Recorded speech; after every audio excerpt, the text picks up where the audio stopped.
प्रार्थना कर और मैं तेरी सुनकर तुझे बड़ी बड़ी और कठिन बातें बताऊंगा जिन्हें तू अभी नहीं समझता। 6 में लिखा है, देख मैं इस नगर का इलाज करके इसके निवासियों को चंगा करूंगा और उन पर पूरी शांति और सच्चाई को प्रकट करूंगा। ईश्वर की वाणी है। ईश्वर को धन्यवाद। आज परमेश्वर आप लोग से कहना चाहता है कि प्रभु आपके भाग्य और जीवन को बदल सकता है। आमीन। परमेश्वर क्या कह रहा है कि वो आपके भाग्य और जीवन दोनों को बदल सकता है, क्योंकि वो सर्वशक्तिमान है, वो परमेश्वर है। मनुष्य जितना कर नहीं सकता परमेश्वर से 1 मिनट में कर देता है। मनुष्य के लिए कुछ चीजों को होने में विलंब होती है, लेकिन अगर प्रभु उस पर हाथ लगा दे तो विलंब नहीं होती है। इसलिए परमेश्वर आज का टॉपिक में दिया कि वो आपके भाग्य और जीवन को बदल सकता है। बहुत लोग बोलते हैं मेरे भाग्य में क्या है, मेरे जीवन में क्या है। आज परमेश्वर कहता है कि आपका भाग्य और जीवन स्वयं प्रभु यीशु क्रिस्त है। आमीन। वो कहता है कि वो आपके भाग्य और जीवन दोनों को बदल सकता है।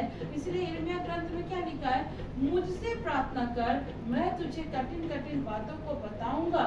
मतलब परमेश्वर आज कहता है कि आपको प्रार्थना करने की आवश्यकता है। आज आपको प्रभु के पास जाने की आवश्यकता है।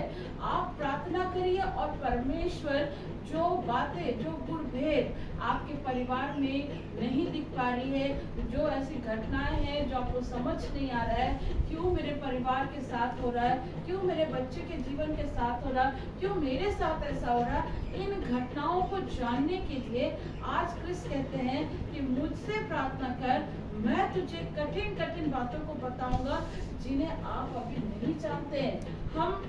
हमारे जीवन में जब घटनाएं शुरू होती है तो हम कंफ्यूज हो जाते हैं, हम कई बार घबरा जाते हैं, कई बार डर जाते हैं कि ईश्वर क्या हमसे क्या गलती हो गई कि हमारे घर में अचानक से अशांति आ गई। ईश्वर मुझसे से क्या गलती हो गई कि अभी तक मेरे घर में संतान की चिरकारी नहीं दिख रही है। ईश्वर क्या गलती हो गई कि अभी तक मेरी शादी नहीं हो पा रही है। ईश्वर ऐसे क्या हो गया कि आज मेरे घर के हालात ऐसे हो गए। अचानक से इन सारी चीजों को जब हमारे जीवन में आता है तो हम घबरा जाते हैं, हम डर जाते हैं। लेकिन परमेश्वर कहता है कि मुझसे प्रार्थना कर, मैं तुझे कठिन कठिन और गुड़ बातों को बताऊंगा जिन्हें आप अभी नहीं समझते हैं। जब आप प्रार्थना करने बैठेंगे, जब आप दुआ करने बैठेंगे, जो आपके साथ घट रहा है, जो आपके जीवन में घट रहा है, उस दर्द को कोई नहीं समझ सकता है। हो सकता है आपको मजाक बनाया जा रहा हो सकता है आप मजाक के पात्र हैं, हो सकता है आपके घर में आपको इज्जत नहीं करता होगा, हो सकता है आपके घर के लोग आपको नहीं समझते, लेकिन क्रिस्त आपसे प्यार करता है और वो क्रिस्त कहता है कि कुछ बातों को जानने के लिए मेरे बेटे, मेरी बेटी, तुम्हें मुझसे प्रार्थना करना पड़ेगा। और जब आप प्रभु क्रिस्त से प्रार्थना करेंगे तो परमेश्वर सपने के द्वारा, दर्शन के द्वारा, अपने दास दासी के द्वारा, वचन के द्वारा आपके सामने उन गुप्त बातों को प्रकट करना, प्रारंभ करना शुरू कर देगा। हालेलुया, प्रभु की स्तुति हो। वो क्या कहता है छठा में, देख मैं इस नगर का इलाज करके क्या करूंगा, इस निवासियों को चंगा करूंगा और उन पर पूरी शांति और सच्चाई को प्रकट करूंगा। मतलब क्रिस्त क्या कह रहे हैं आपके जीवन में परमेश्वर आंतरिक, आत्मिक, भौतिक, शारीरिक चंगाई को देना चाहते हैं। हालेलुया। आपको क्या लगता है कि शारीरिक तकलीफ ही एक बीमारी है? नहीं, मन का टूटना भी एक प्रकार का बीमारी है, आत्मिक चोट लगना भी एक बीमारी है। परमेश्वर कहता है उस मन की चोट को, उस आत्मिक चोट को परमेश्वर आज आपको चंगा करना चाहता है, क्योंकि क्रिस्त हीलर ऑफ द गॉड है। परमेश्वर का वचन लिखता है कि यहोवा रफा चंगा करने वाला है। प्रभु की स्तुति हो, प्रभु की महिमा हो। कई बार हमारे जीवन में ऐसे बीमारियों का हमें सामना करना पड़ता है कि हम उस बीमारी को सोच सोच के डिप्रेशन में चले जाते हैं, डिप्रेस हो जाते हैं कि क्या हो गया मेरे साथ, क्यों ऐसा हो रहा है। लेकिन क्रिस्त का वचन कहता है, अभी रिसेंटली मैं मेविस को बोल रही थी कि बेटा परमेश्वर किसके 5 जो घाव है और उनका पीठ जो हमारे 39 कोड़े लगे हैं उनके, वो हमारी शिफा के लिए लगा है। डॉक्टर की बात पे हम तुरंत ईमान रख लेते हैं, लेकिन जब क्रिस्त कहता है कि मैं तुझे चंगा करूंगा तो हम उस बात पे क्यों ईमान नहीं कर पाते। उस समय के जमाने का, जब क्रिस्त के समय के लोग थे, ईसा पूर्व के लोग थे, ईसा मसीह के समय जो लोग थे, वो कितनी बड़ी बड़ी बीमारी से ग्रसित थे। कोई लकवा से बीमार था, कोई जन्म से अंधा था, कोई जन्म से बहरा था, कोई जन्म से गूंगा था। लेकिन जहाँ भी क्रिस्त गए और जैसे प्रभु वहाँ जाते थे, लोग चंगे हो जाते थे। क्यों? क्योंकि उनका विश्वास था कि यीशु मसीह जीवन देने वाला, चंगा करने वाला परमेश्वर है। उस 12 वर्ष की स्त्री को देखो, जिसके शरीर में एक जरा भी ताकत नहीं थी, एक जरा भी उसको चलने का हिम्मत नहीं था। लेकिन क्या है, लूका में वो कहती है, सॉरी मत्ती में कहती है कि मैं क्रिस्त के कपड़े को छूऊंगी तो चंगी हो जाऊंगी। वो मन में सोच रही है। लेकिन लूका रचित सुसमाचार में जब हम पढ़ते हैं तो वो जुबान से भी कहती है कि जब भी यीशु क्रिस्त इधर से पार होंगे, मैं उनके वस्त्रों को छूऊंगी और चंगी हो जाऊंगी। मतलब आज क्रिस्त क्या कहना चाहता है? आपको मन से भी सोचना है, जुबान से भी अंगीकार करना है अपने हालातों पर विजय पाने के लिए। आपको कहना पड़ेगा कि क्रिस्त, आपके 39 कोड़े खाने से मेरी हर बीमारी श्रापित होती है। क्योंकि क्रूस को पहले क्या माना गया? श्रापित माना गया। उस क्रूस पर प्रभु ने हमारी बीमारी को, हमारे श्राप को, हमारी हर तकलीफ, हर बंधन को क्रिस्त ने उठाया, हमसे क्या किया? लज्जित कर दिया। प्रभु की स्तुति हो, प्रभु की महिमा हो। जो प्रभु के पीछे चलता है, परमेश्वर उसके भाग्य को बदल देता है। क्योंकि स्वयं प्रभु यीशु मसीह आपका भाग्य है। जो लोग बोलते हैं ना, किस्मत में होगा तो होगा, मेरे नसीब में होगा तो होगा, सुन लीजिए, हम किस लोगों के लिए किस्मत और नसीब कुछ नहीं होता। हमारा भाग्य प्रभु यीशु मसीह है। हमारा भाग्य प्रभु यीशु मसीह है। किस्मत और नसीब लेकर हम नहीं आते हैं। हमारा जीवन देने वाला क्रिस्त ही हमारे भाग्य को लिखता है। प्रभु की स्तुति हो। जब मैं प्रभु में नहीं थी, जब मैं प्रभु कृष्ण में नहीं थी, तब मैं क्या करती थी? राशिफल को पढ़ती थी। आज मेरे राशिफल में क्या लिखा है, आज इसमें क्या लिखा है? क्योंकि मैं समय कृष्ण को नहीं जानती थी। वो कितने सारे अंगूठिया, कितने सारे ताबीज सब बांधना पड़ता था। क्या ये अंगूठिया, क्या ये राशिफल और क्या ये तंत्र की सारी चीजें मेरे जीवन और मेरे भाग्य किस्मत को बदल पाई? नहीं बदल पाई। मेरा जीवन अगर किसी ने बदला तो प्रभु कृष्ण ने बदला। प्रभु की स्तुति हो, प्रभु की महिमा हो। आपका भाग्य प्रभु यीशु कृष्ण है। राशिफल से कुछ नहीं होने वाला। अगर राशिफल में इतना ही दम होता तो लोगों का जीवन ही कुछ और होता। उन राशिफल को बनाने वाला भी तो परमेश्वर है। किस्मत और नसीब की बातें कभी ना करें, क्योंकि किस्मत और नसीब अन्य जाति की लोग बात करते हैं। आपका भाग्य प्रभु कृष्ण है और प्रभु यीशु मसीह आपके जीवन को, आपके परिवार के हालातों को बदलने में सक्षम है। Hallelujah, hallelujah. प्रभु के पीछे चलना, और जब हम प्रभु के पीछे चलते हैं तो निश्चय प्रभु हमारे जीवन को भी बदलता है और जीवन को ब्लेसिंग से भी भर देता है। यीशु जीवन बदल सकता है और वो बदलता भी है। जब मैं नई प्रभु में आई तो बहुत लोगों ने मुझसे कहा कि जरूर तुम्हें पैसा देके तूने धर्म बदला होगा। मैंने बोला नहीं।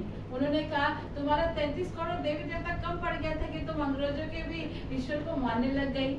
मैंने कहा तेरा 33 करोड़ देवी देवा एक तरफ, मेरा परमेश्वर एक तरफ। हालेलुया, प्रभु की स्तुति हो, प्रभु की महिमा हो।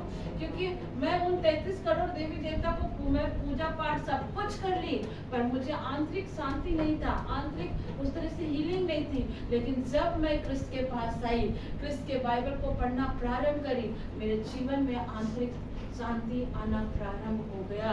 और मैं जानी कि जीवन देने वाला कौन है?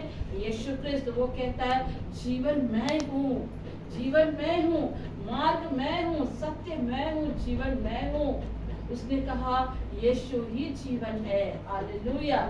ये सांसारिक मृत्यु हमारे लिए मायने नहीं रखती है। हमारी मृत्यु क्रिस्त में नहीं होती है। हाँ, जब हमारे परिवार को हमें छोड़कर जाता है तो बाइबल उसे कहता है कि वो प्रभु में सो रहा है। क्योंकि हम और अब जानते हैं कि ये हमारा परमानेंट घर नहीं है। हमारा एक्चुअल घर कहाँ है? स्वर्ग में है। और हमें और आपको एक दिन स्वर्ग में जाना होगा, अपने पिता के घर जाना है। कितना दिन हम यहाँ परदेसी की भांति चल रहे हैं। एक समय ऐसा आएगा कि हम अपने घर को जाएंगे। वो समय आता है, वो समय निकट ही है। Hallelujah hallelujah. हालेलुया। आज उस रहस्य को भी आपको समझना होगा कि यीशु मसीह अपने पिता के साथ थे और पवित्र आत्मा इस बात को हर बार जिक्र करता है कि वो स्वर्ग में है और स्वर्ग और पृथ्वी दोनों पर यीशु को अधिकार है। क्रिस्त अपने पिता के साथ है और पवित्र आत्मा इस समय हमारे बीच है और पवित्र आत्मा इस बात को डिक्लेयर करता है कि यीशु मसीह को स्वर्ग और पृथ्वी दोनों पर अधिकार है। मत्ती में लिखा है, मत्ती के 6 अध्याय में हम पढ़ते हैं, वहाँ लिखा यीशु क्रिस्त को जो स्वर्ग और पृथ्वी दोनों जगह पर अधिकार दिया। अगर आप यीशु के नाम से कुछ भी चीज पृथ्वी में बांधते हैं वो स्वर्ग में बन जाएगा और आप यीशु के नाम से जो चीज यहाँ पे खोलोगे वो स्वर्ग में खुल जाएगा, क्योंकि क्रिस्त को वो अधिकार दिया गया है। हालेलुया, प्रभु की स्तुति हो। जो ये विश्वास करता है कि यीशु मसीह ईश्वर का बेटा है वो अनंत जीवन को पाता है। प्रभु की स्तुति हो, प्रभु की महिमा हो। अभी हम लोगों ने रिजर्वेशन डे ईस्टर मनाया, उसमें क्या बोला गया? बाइबल पाठ में बताया गया कि यीशु क्रिस्त परमेश्वर पिता ने संसार से, इस जगत से ऐसा प्रेम किया कि उसने अपने इकलौते बेटे को दे दिया और जो कोई उसके बेटे पर विश्वास करता है वो अनंत जीवन को पाता है, उसका जीवन नष्ट नहीं होता है। हालेलुया। मतलब अनंत जीवन कौन है? प्रभु क्रिस्त है और वो अनंत जीवन देने वाला हमारा परमेश्वर है। शाऊल जो एक समय शाऊल ईश्वर को नहीं जानता था, जब तक क्रिस्त को नहीं जानता था तब तक वो क्या था? अहंकारी था, अत्याचारी था, हत्या करने वाला था। वो मसीह लोगों को पकड़ पकड़ के क्या करता था? बंदी गृह में डाल देता था। स्तुपनुस की मृत्यु पर भी वो शामिल था। लेकिन अच्छी बात ये भी थी कि शाऊल एक विद्वान भी था, वो बहुत बड़ा विद्वानी भी था। वो नहीं जानता तो उसके अंदर में घृणा की आत्मा, स्पिरिट, दुष्ट आत्मा, घृणा की दुष्ट आत्मा उसके अंदर काम कर रही थी। लेकिन जैसे ही ईश्वर से उसकी मुलाकात दार्शनिक में होती है, वो शाऊल, उसका जीवन बदल जाता है, वो पौलुस में बदल जाता है और उसका वो परमेश्वर के वचन को दुख उठा कर उसने वचन का प्रचार किया। आप पूरे बाइबल में नए ग्रंथ में आप पढ़ोगे ना, सबसे ज्यादा दुख संत पौलुस ने ही उठाया।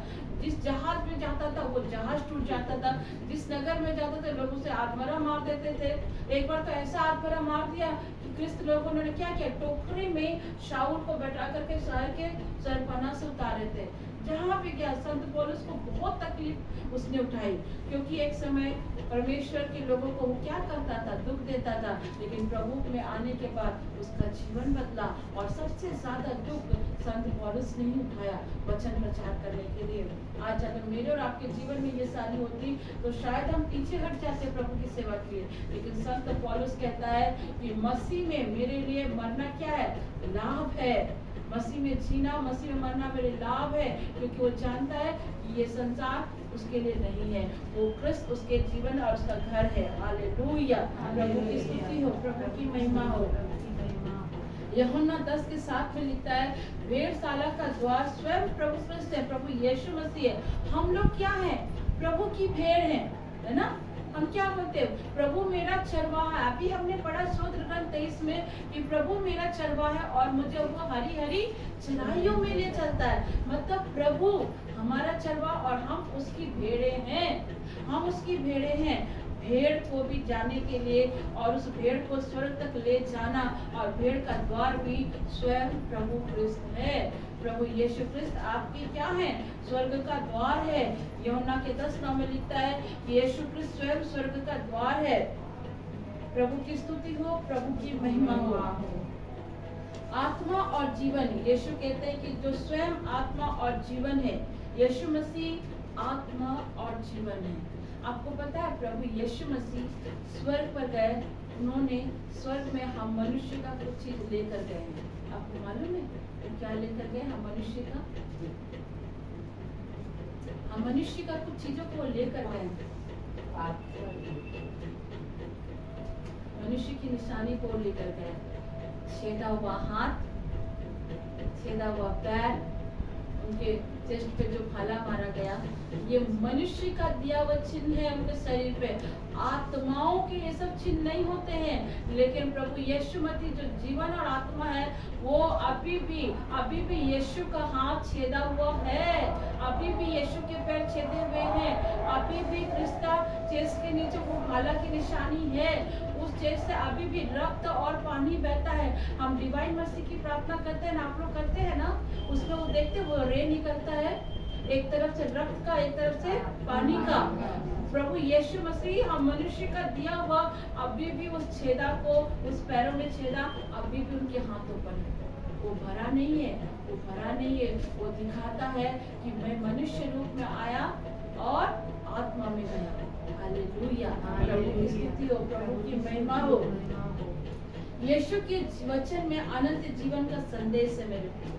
आप बाइबल पढ़ना जब प्रारंभ करेंगे ना, आपको ऑटोमेटिक, आप जिस समस्या से गुजर रहे हो, जिस हालात से आप गुजर रहे हो, परमेश्वर उस हालात से आपको निकलने के लिए उत्तर देना प्रारंभ करता है। आप उसको पढ़ना तो प्रारंभ करो, आप उसके साथ समय बिताना तो प्रारंभ करो। जब आप खाली समय होते हैं, प्रभु के गानों को सुनिए, प्रभु की स्तुति गीतों को सुनिए, वचन पाठ को पढ़िए। और जब आप वचन पाठ को पढ़ते हैं तो प्रभु आपसे बात करता है। आपको क्या लगता है बाइबल पढ़ लेने से सब कुछ हो जाता है?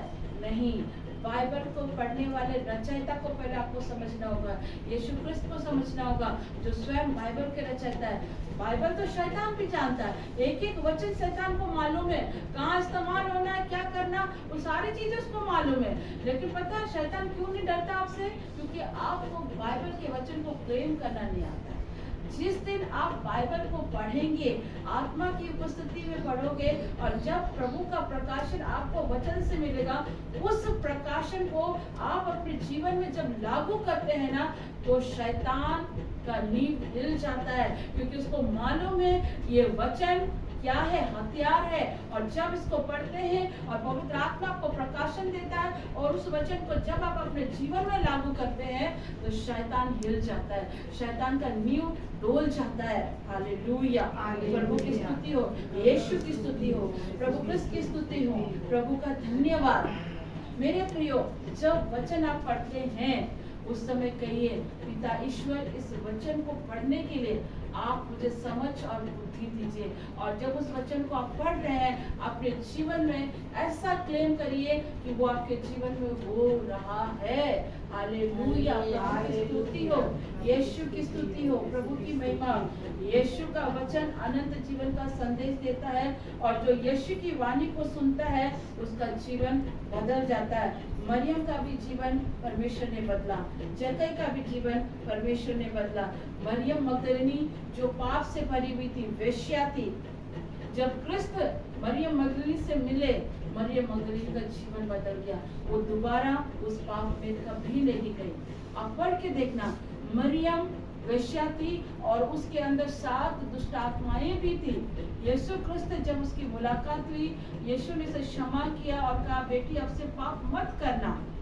उसके बाद से मरियम का जीवन बदला, और मरियम प्रभु के क्रूस के चढ़ाए जाने से लेकर पुनरुत्थान तक यीशु क्रिस्त के साथ चली। Hallelujah, hallelujah. जक्कई के पास क्या था? हम लोग जक्कई चुंगी लेने वाला व्यक्ति, उसके पास है धन है, संपत्ति है, सब कुछ है, लेकिन उसके अंदर शांति नहीं थी, शांति नहीं थी। हम पाप की कमाई से तो सब कुछ कर लेते हैं, बड़े बड़े घर बना ले रहे, सब कुछ कर ले, लेकिन इस पाप की कमाई को करने से क्या हमारे अंदर शांति आती है? नहीं आती है।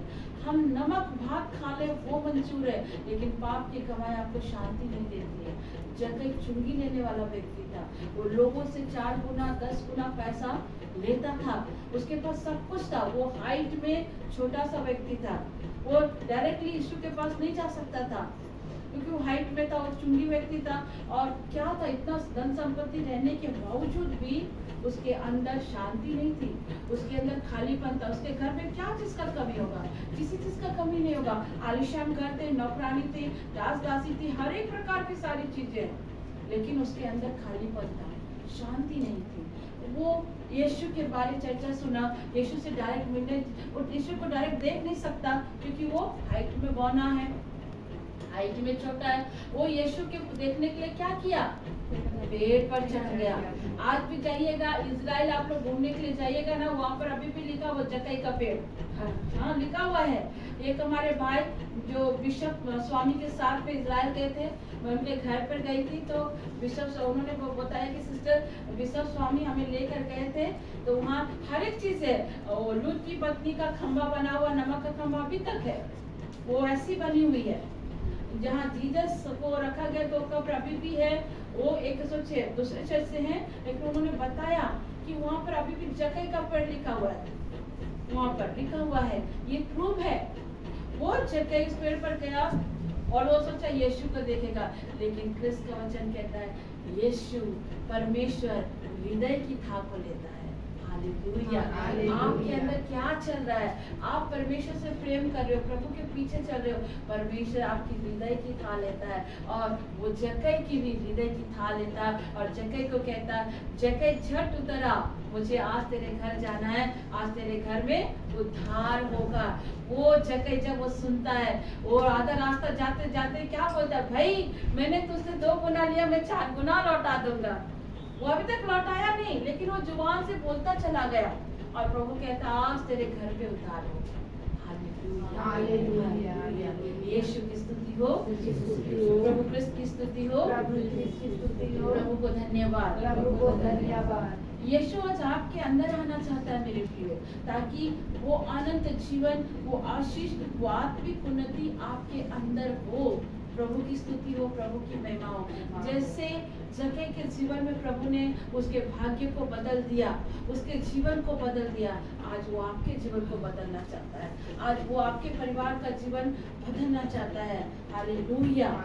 प्रभु की स्तुति हो। रोमियो का पत्र कहता है कि संसार के सदस्य ना बने।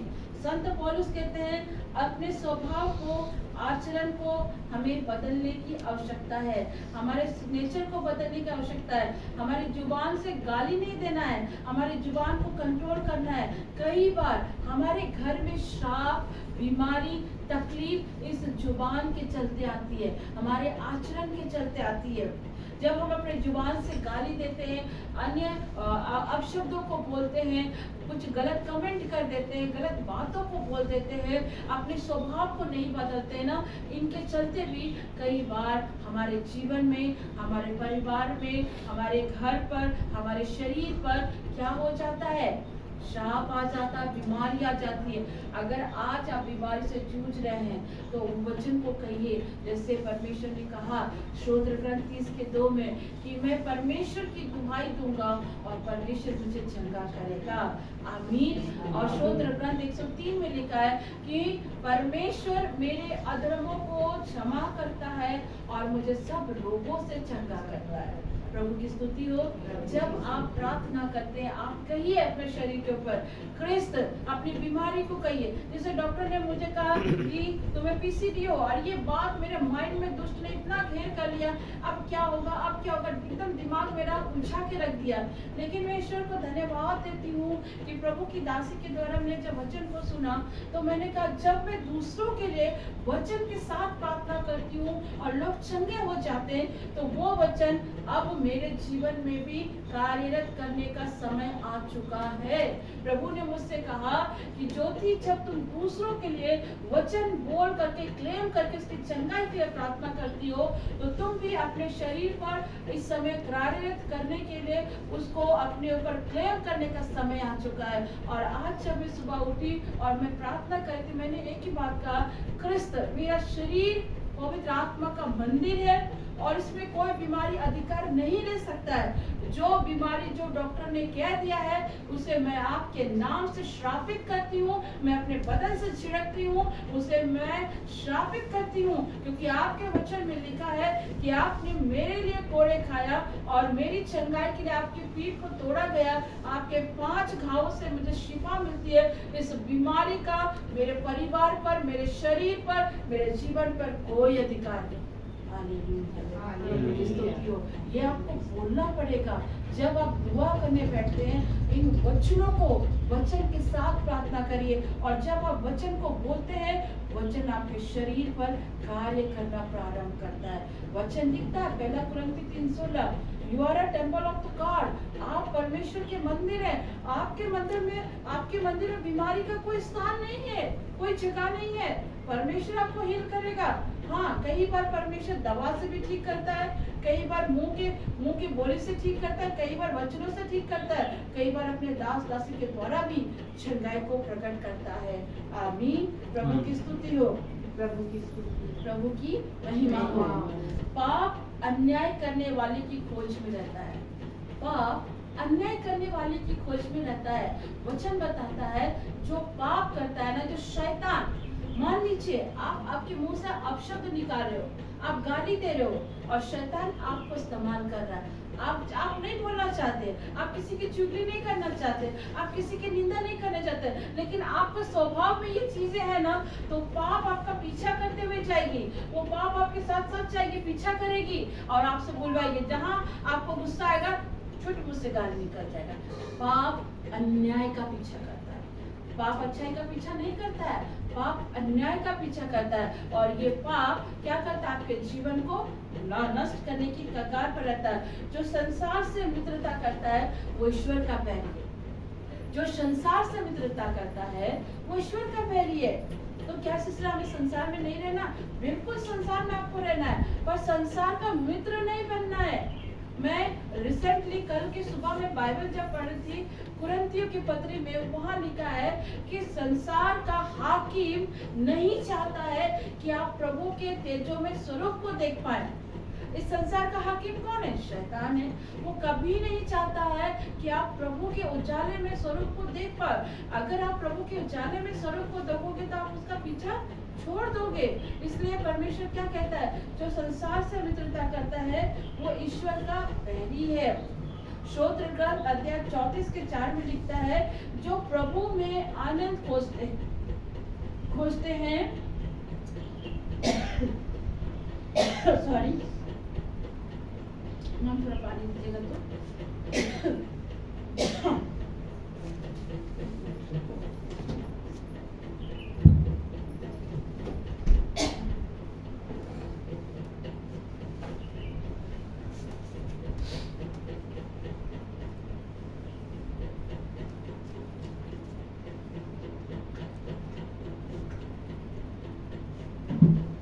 स्तोत्र ग्रंथ 34:4 में लिखा है, जो प्रभु में आनंद खोजते हैं प्रभु उसकी सारी मनोरथों को पूरा करता है।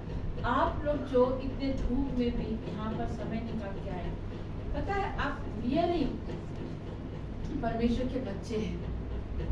ये वचन हर किसी के लिए नहीं था। आज का जो वचन था हर किसी के लिए नहीं था। प्रभु चुन के रखा था, आप लोगों को चुन के रखा था। और जो प्रभु से प्यार करता है, प्रभु उसके सारे डिजायर को पूरा करता है। हो सकता है डिजायर को पूरा होने में विलम्ब हो रहा है, लेकिन परमेश्वर ये कहता है कि उस डिजायर को मैं फुलफिल जरूर करूंगा। यशायाह नबी कहता है कि जब तक वो वचन, वो चंगाई आपके जीवन में पूरी नहीं होगी, तब तक वो वचन नहीं लौटेगा। वो आपके जीवन में पूरा होकर ही रहेगा। आमीन, आमीन। आज आपको आपके रास्ते बदलने की आवश्यकता भी है। आज आपको अपने जीवन की हर एक चीजों को बदलने की भी आवश्यकता है। प्रभु के साथ सीधे मार्ग में चले। चौड़ा मार्ग नरक को ले जाता है और सकरा मार्ग प्रभु की ओर ले जाता है। अपने जीवन को भी आज आपको बदलने की आवश्यकता है। अपने जीवन को, अपने स्वभाव को, अपने आचरण को, अपने व्यवहार को और मुख से गलत बातों को भी बदलने की आवश्यकता है मेरे प्रियो। गलातियों की पुस्तक अध्याय 5:24 में लिखता है, जो मसीह में है, जो प्रभु क्रिस्त में है, वो नई सृष्टि है। जो यीशु क्रिस्त के साथ चलते हैं वो एक नई सृष्टि है। और आप जब प्रभु में हैं, प्रभु के साथ चलते हैं, तो आपका भाग्य बदलना 100% श्योरिटी है, क्योंकि क्रिस्त आपके जीवन को बदलेगा और वो नई सृष्टि करता है। गलाती के अध्याय 16:24 और 25 में लिखता है, यदि कोई मसीह का अनुसरण करना चाहता है, वो अपने आप का त्याग करे और क्रूस उठाकर प्रभु के पीछे चले। Hallelujah, hallelujah. बोलिए मेरे पीछे, यदि कोई मसीह का अनुसरण करना चाहता है, मसीह का अनुसरण करना वो चाहता अपने है, आप का त्याग करे वो अपने आप का त्याग और करे, क्रूस उठाकर चले। उठाकर चले। यीशु की स्तुति हो, यीशु की हो। यीशु को धन्यवाद, यीशु को धन्यवाद। हालेलुया। हालेलुया। परमेश्वर क्या कह रहा है? यदि कोई मसीह का अनुसरण करना चाहता है, वो अपने आप का त्याग करे। मतलब क्या त्याग करना होगा सिस्टर? किस चीज का त्याग करने के लिए प्रभु कह रहे हैं? परमेश्वर कहता है अपने आप का त्याग करो। हाँ, मैं जानती हूँ आज गर्मी है, धूप है, लेकिन हमें प्रार्थना में जाना, हमने अपने आप का त्याग किया। हम लोग अगर चाहते नहीं इतनी कड़ी धूप है, इस फ्राइडे को नहीं जाएंगे, आने वाला फ्राइडे को जाएंगे, ऐसे भी फर्स्ट फ्राइडे को लोग कम आते हैं। कोई बात नहीं, आज हम नहीं जाते, सिस्टर का मैसेज तो यूट्यूब में आता है, सुन ही लेंगे। नहीं, आप जब कहते हैं कि यूट्यूब में आता ठीक है, आज कम लोग जाते ठीक है, लेकिन फिर भी मैं उस संगति में बैठूंगा, मैं प्रभु की उपस्थिति में बैठूंगा, ये हुआ अपने आप का त्याग करना। हालेलुया, प्रभु की स्तुति हो, प्रभु की महिमा हो। हाँ, जब आपको कहा कि फास्टिंग करना, हाँ इतनी कड़ी धूप है, अभी तो 40 का उपवास पूरा किया, अब सिस्टर ने क्यों फास्टिंग करने के लिए कहा? क्यों? जब आप फास्टिंग करते हैं, आप नया बल को पाते हैं, नए ताकत को पाते हैं, नई उमंग को पाते हैं, बंधन टूटते हैं, श्राप टूटते हैं, छुटकारा आता है। हालेलुया। सिस्टर ने कह दिया लेकिन फास्टिंग नहीं हो रहा है, कोई बात नहीं, आज नहीं जाएंगे, आज फास्टिंग नहीं करेंगे, घर पे बैठ जाएंगे। लेकिन जब आप ये कहते हैं नहीं, जितना देरी हो, 2 घंटा हो, 3 घंटा हो, जितना देर प्रभु मुझे सामर्थ देगा, मैं जाऊंगा, मैं बैठूंगा, मैं उपवास करूंगा। आपने क्या किया? अपने आप का त्याग किया। हाँ, ये त्याग करना। जब आप त्याग करें, जो चीजें आपको करने की इच्छा हो रही है, नहीं थोड़ा सा सो लेते हैं ना, क्या है जल्दी नहीं उठेंगे, आज छुट्टी का दिन है, संडे के दिन क्रिस्त लोग चर्च जाने से कुड़कुड़ाते हैं, जाना नहीं मांगते हैं। हाँ, और दूसरे दिन ड्यूटी लग जाए तो भाई सुबह उठ जाएंगे, 5 बजे उठ जाएंगे, मम्मी नाश्ता बना कि नहीं, पत्नी को बोले नाश्ता बना कि नहीं। और जहाँ संडे प्रभु का दिन आता है, थोड़ा सा सो लेते हैं, क्या सेकंड मिसा चले जाएंगे, इवनिंग वॉक चले जाएंगे, और हम लोग नहीं जाते। क्या कर रहे हैं हम लोग? लेकिन जब हम ये कहते हैं कि आज प्रभु का दिन है, प्रभु मुझसे मिलने के लिए तैयार है, आज मुझे अपने पिता से मिलने जाना है, उठ जाइए। और उस नींद को आप जब त्याग करते हैं, उस आलस्यपन को जब आप त्याग करते हैं, उठते हैं और प्रभु के भवन पर जाते हैं, तो ये है त्याग, जो आप प्रभु से मिलने जाते हैं। प्रभु की स्तुति हो, प्रभु की महिमा। अपने आप को त्याग करना है, अपने आप का इनकार करना है। मैं आपको बता रही हूँ, रिसेंटली 1-2 महीना से मैं बोर के प्रार्थना नहीं कर पा रही थी, क्योंकि मुझे अपने अंदर में थकावट महसूस हो रहा था, सिम्टम्स ही कुछ ऐसे हो गए थे कि मैं अपने आप में फ्री नहीं कर पा रही थी। लेकिन मैंने प्रार्थना करना प्रारंभ किया, मैंने कहा क्रिस्त मुझे उठना है, मुझे उठना है, क्योंकि पहला समय मैं किसी मनुष्य को देखूं या मैं किसी मनुष्य से बात करूं, उससे पहले मैं आपसे मिलूं, क्योंकि क्रिस्त अति भोर हमसे मिलने आते हैं। हालेलुया। क्यों कहते हैं कि 3 बजे उठ करके प्रार्थना करो? क्यों 3 बजे उठकर आप लोग करना माला विनती करते हैं, डिवाइन मर्सी का प्रेयर? क्योंकि आप और हम जानते हैं कि 3 बजे प्रभु का समय है। हालांकि प्रभु का समय हर समय है, लेकिन भोर की प्रार्थना जो स्वयं प्रभु यीशु मसीह भी करते थे, यीशु क्रिस्त भी भोर को जाते थे, चट्टान पर बैठ करके दुआ करते थे और अति भोर यरूशलेम की मंदिर पर आकर परमेश्वर के वचन को प्रचार करते थे। प्रभु की स्तुति हो, यीशु की स्तुति हो, यीशु को धन्यवाद। अपने आप का त्याग करना है। शुरू में मुझे कठिन लग रहा था प्रभु, क्योंकि ये आदत छूट गई थी मेरी कि मैं उठ नहीं पा रही थी, बॉडी ताकत नहीं देता था। क्योंकि हम लोग जानते हैं, जब हम लोग किसी दुष्ट आत्मा को निकालते हैं या किसी दुष्ट आत्मा के परिवार में जाते हैं, प्रार्थना करते हैं, तो हमारे अंदर से भी एक सामर्थ निकलता है, हमारा शरीर भी हल्का हो जाता है। हमारे लिए भी प्रार्थना की आवश्यकता पड़ती है, हमारे लिए भी परमेश्वर से प्रार्थना की आवश्यकता पड़ती है। मैं ईश्वर का धन्यवाद करती हूँ और आप लोगों का भी धन्यवाद करती हूँ कि आप लोगों की प्रार्थना के चलते आज तक मुझे प्रभु ने संभाल के रखा। प्रभु का धन्यवाद हो। आप लोगों की प्रार्थना की वजह से आज मैं यहाँ खड़ी हूँ। मैं बाहर जाती हूँ, मेरी टीम प्रार्थना करती है, क्योंकि मुझे अपनी टीम की भी आवश्यकता पड़ती है। हालेलुया। की स्तुति हो। प्रभु की स्तुति हो। अपने आप का भी त्याग करना सीखिए। और मैंने प्रारंभ किया, धीरे धीरे फिर से मैंने प्रारंभ किया और प्रभु ने मुझे बल दिया कि कभी मैं 4 बजे, कभी 4:30 बजे, और कभी कभी तो ऐसा भी रहता कि 2-2:30 बजे भी मेरी आँख खुल जाती है। और समय में भी मैं लेटे लेटे दुआ करते रहती हूँ। एक जन का चेहरा परमेश्वर दिखाता है, मैं प्रार्थना करना प्रारंभ करना शुरू करती हूँ। वो आदत को मैंने फिर से कंटिन्यू किया, क्योंकि पहला स्थान मैं किसी मनुष्य से मिलूं, मैं इस संसार, इस सुबह के उजाला को देखूं, उससे पहले मैं जगत की ज्योति जो स्वयं प्रभु यीशु मसीह है उसको मैं देखूं। हालेलुया, प्रभु की स्तुति हो। आपको पता है मेरे बेडरूम में ना ऐसा क्रॉस लगा हुआ है, और जब भी मैं सो के उठती हूँ और सबसे पहले जब मैं क्रूस को देखती हूँ ना, तो मैं इसको अनुभव करती हूँ और मैं इसको विश्वास करती हूँ। मैं जब इन क्रूस को देखती हूँ तो मैं इस बात को जान जाती हूँ कि मेरा प्रभु मुझे पाने के लिए, मेरी पापों के लिए, मेरी गलतियों को अपने देह पर उठाया और उस क्रूस पर गया। उसका बलिदान तुच्छ नहीं है, उसका बलिदान कुछ नहीं है, क्योंकि ये क्रॉस दिखाता है कि उसने मेरे और आपके पापों को अपने ऊपर उठाया। मेरे और आपके पाप और श्रापों को, बंधनों को, बीमारियों को उसने क्रूस पर लिया और उसे क्या किया, तोड़ दिया। जब भी मैं सुबह उठती हूँ सबसे पहले मैं क्रूस को देखती हूँ। वो मुझे एहसास दिलाता है कि मुझे पाने के लिए, मेरे पापों को, मेरी शिफा के लिए क्रूस पर वो अपने आप को बलिदान किए। क्रूस पर जाना आम बात नहीं है। यीशु क्रिस्त का ये लकड़ी का जो क्रूस बना हुआ ना, ये हो सकता है घर की सजावट की तरह, लेकिन एक्चुअली अगर इसको आप ध्यान दो ना, ये प्रभु आपको दिखाता है कि उसने आपको पाने के लिए कितना बड़ा बलिदान दिया है। आज कोई व्यक्ति दूसरे व्यक्ति के लिए कि क्रूस पर लटकेगा, कभी नहीं लटकेगा। अगर यीशु मसीह की तरह अगर हम कहें कि भाई आप मेरे लिए क्रूस पर चढ़ जाओ, आपके हाथों पे खीला ठोक देंगे, पैरों पे खीला ठोक देंगे, आप तो 10 गाली देना प्रारंभ करोगे। 10 गाली देना प्रारंभ करोगे। तो सोचो वो यीशु क्रिस्त जो परमेश्वर का बेटा था, वो आपसे कितना प्यार करता है। वो मनुष्य के रूप में आया, कहाँ पैदा लिया, वेश्याला में, ऐसी जगह जहाँ हम और आप बैठ भी नहीं सकते हैं। ऐसी जगह पर उसने पैदा लिया जहाँ हम और आप बैठ भी नहीं सकते।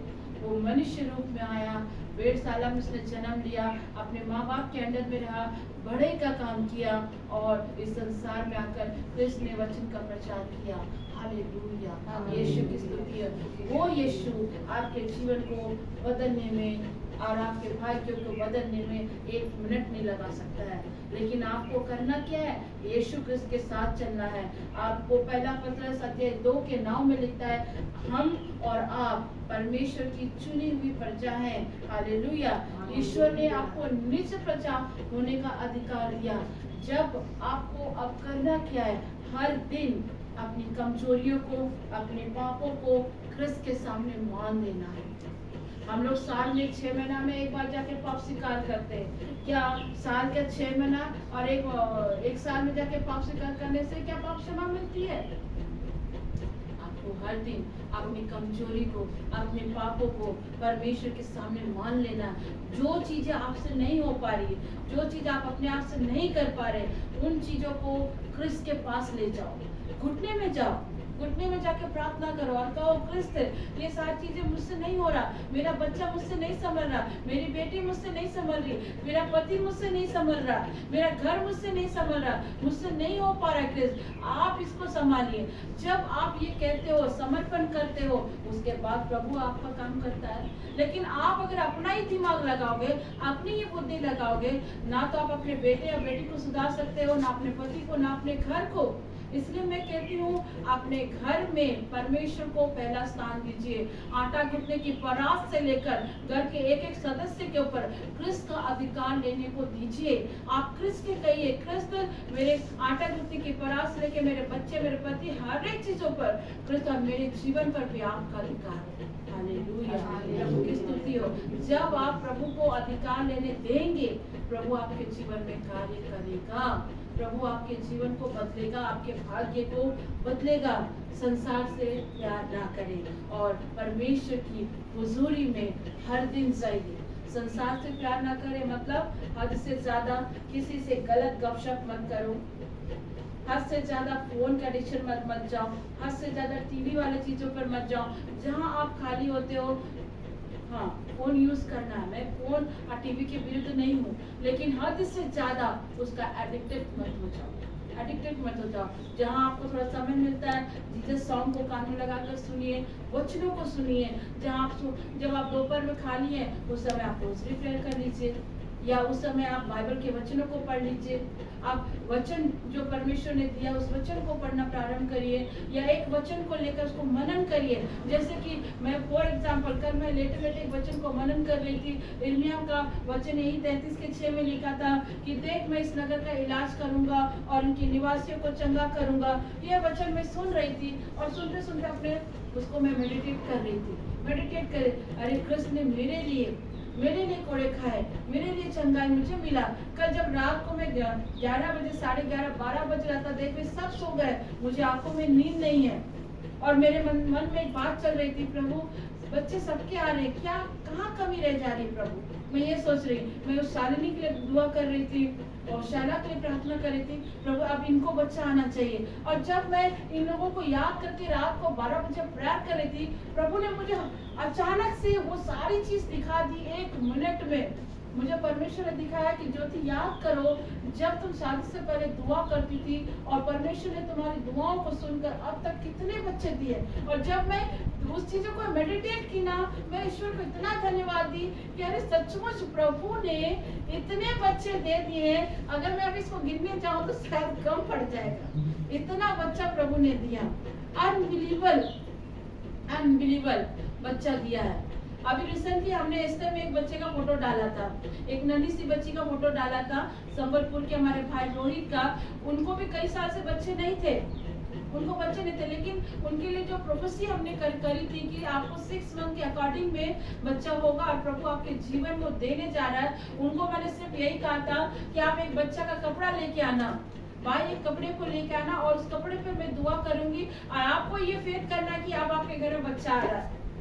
और उन्होंने विश्वास से एक बच्चे के कपड़े का सेट लेके आए थे और लेके आने पर मामी हमारे साथ गई थी, सिस्टर संध्या भी गई थी उनके घर पर, और वो कपड़े का सेट लेकर आई और उन्होंने बड़े विश्वास से, दोनों पति पत्नी एडुकेटेड है, चर्च जाते, वो लोग बोल सकते थे सिस्टर प्रभु को बच्चा देना होगा तो कपड़े की क्या नीड है, क्योंकि मैंने ये दिखाया अगर आपके घर में बच्चे का कपड़ा आ चुका है तो आपके घर में बच्चा भी आएगा। हालेलुया, बात समझ रहे हो?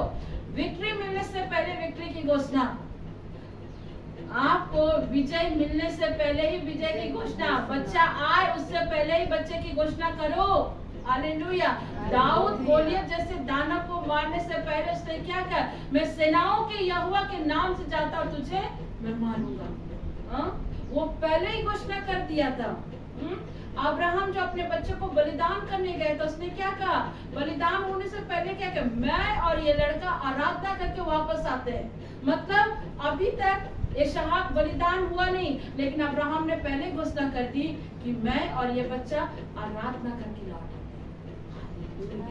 मैं क्या समझाना चाह रही हूँ, घोषणा करो। अभी आंखों से नहीं दिख रहा है लेकिन बहुत जल्दी आपको वो दिख जाएगा। उन्होंने विश्वास किया और उस कपड़े पर मैंने दुआ करी और मैंने कहा बहन अपने अलमारी में उसके लिए एक जगह बनाओ, जब अलमारी खोलोगी तब तुम्हें वो बच्चे का कपड़ा दिखना चाहिए और तुम्हारा फेथ बढ़ना चाहिए कि हाँ सिस्टर ने कहा है बच्चा आना है तो आना है। और उन्होंने वैसा ही किया। सितंबर मंथ का मैंने समय दिया था और सितंबर मंथ के ठीक इंटर करते करते शी इज प्रेग्नेंट। हालेलुया, प्रभु की स्तुति हो। और इसी मॉन्टी थर्सडे को वो लोग जब अप्रैल में गए भुवनेश्वर में एडमिट किए, उन्होंने मुझे कॉल किया, दीदी बच्चा कब आना है हमें बताइए। और नॉर्मल तरीके से आया कि ऑपरेशन से। मैंने दुआ करी और मैंने कहा भाई आपका बेबी का वेट बहुत ज्यादा है और उसको नॉर्मल नहीं, ऑपरेशन से बच्चा होगा, इसलिए आप बुधवार की इवनिंग में सिस्टर को एडमिट करो, थर्सडे के दिन आपके घर में बच्चा आने वाला है। ईश्वर का धन्यवाद करते। मॉन्टी थर्सडे को प्रभु ने उसे बेबी गर्ल से आशीषित किया। हालेलुया। और बेबी 3 kg 500 ग्राम, 3 kg 500 ग्राम। हमारे एस्टर ग्रुप में जो लोग हैं वो लोग फोटो देख लिए होंगे, इतनी एकदम डॉल जैसी बच्ची है, एकदम डॉल जैसी। ये कैसे हुआ?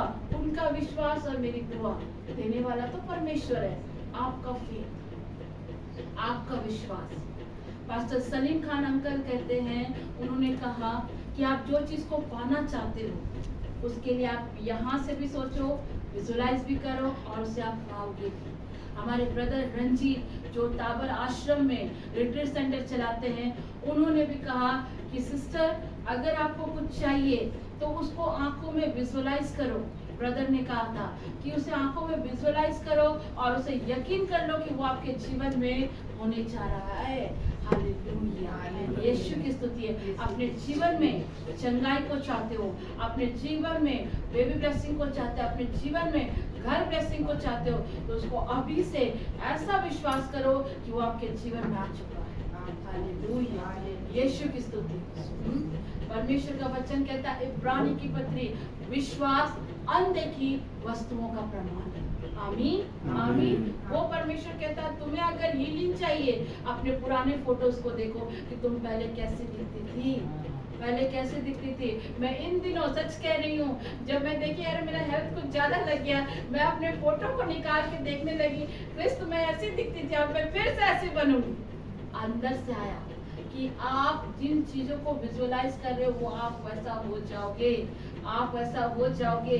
और मैंने देखना प्रारंभ किया, मैंने कहा नहीं, आप मेरा जीवन बदलने पर है, प्रभु मुझे फिर से वो प्रकाशन देने पर है। आप अपने आप में उस चीजों को देख पाओगे। यीशु की स्तुति हो। मैं क्यों इन चीजों को कह रही हूँ? विश्वास अनदेखी वस्तुओं का प्रमाण है और आपके भाग्य को और जीवन को एकमात्र यीशु क्रिस्त ही बदल सकते हैं।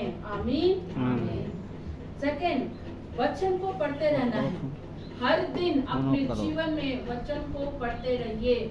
चाहे आप एक ही पैराग्राफ करो, लेकिन कभी भी, चाहे मॉर्निंग, चाहे इवनिंग, चाहे दोपहर, किसी भी एक टाइम में परमेश्वर को अपने जीवन के में लागू करिए, परमेश्वर को वचन को पढ़ने के लिए।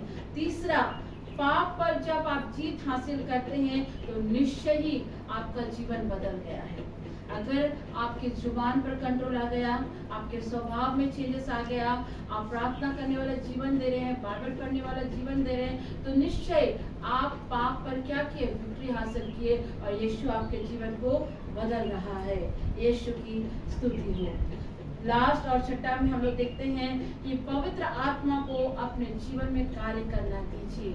अपने जीवन में जब आप सुबह उठते हैं, अपने आप को, अपने परिवार को, अपने पति, अपने बच्चे, अपने घराने को प्रभु पवित्र आत्मा से कहिए, प्रभु आपका कंट्रोल हमारे जीवन पर हो। पवित्र आत्मा हम आपकी उपस्थिति पर चलने पाए। अभी हमने स्तोत्र ग्रंथ में क्या पढ़ा कि वो हमारे सिर पर क्या मलता है, क्या विलेपन करता है? तेल विलेपन करता है। ये तेल क्या है? पवित्र आत्मा।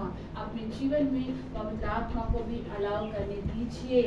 जब आप झूठ बोलना, निंदा करना, अहंकार करना, घमंड करना, ये सारी चीजों को आप जब नहीं करते हैं, बंद करते हैं, बेकार की बातें करना बंद कर देते, झूठ बोलना बंद करते, निंदा करना बंद करते, गाली देना बंद करते, तो निश्चय ही आपका जीवन बदल गया है। निश्चय ही आपका जीवन प्रभु में बदल गया है। ये सारी चीजें मुझे और आपको करने की आवश्यकता है। हम मनुष्य हैं और इन्हें करने के लिए यीशु की सहायता लेने की भी आवश्यकता है। कुछ पापों को विक्ट्री पाने के लिए प्रार्थना के भी शब्द को बदलने की आवश्यकता है। मान लीजिए अगर आप नशा करते हैं तो आपको प्रार्थना कैसे करनी चाहिए? आप दुआ कैसे करते हैं कि प्रभु नशा से छूट जाए, मेरे पति का जीवन नशा से छूट जाए? ऐसी दुआ करते हैं? कैसी दुआ करते हैं? कैसा प्रार्थना करते हैं? अगर आपका पति पीता है तो आप कैसी प्रार्थना करते हैं? कैसी प्रार्थना करते हैं? बताइए दीदी। प्रभु हमारे जितने भी नशे हुई आदतों में पड़े हुए लोगों को आपके चरणों में समर्पित कर दिए। प्रभु इन बुरी इच्छाओं से, ये चीजों से छुटकारा दिलाना। आमीन। ठीक है, माँ ने जो बोला सही है, पर एक्चुअली हमें कैसे प्रार्थना करना? एक नशा करने वाला व्यक्ति, एक एडिक्टेड व्यक्ति, आप जितना भी दुआ कर ले वो छूट क्यों नहीं पाता? मालूम? क्योंकि शब्द को सही करना है।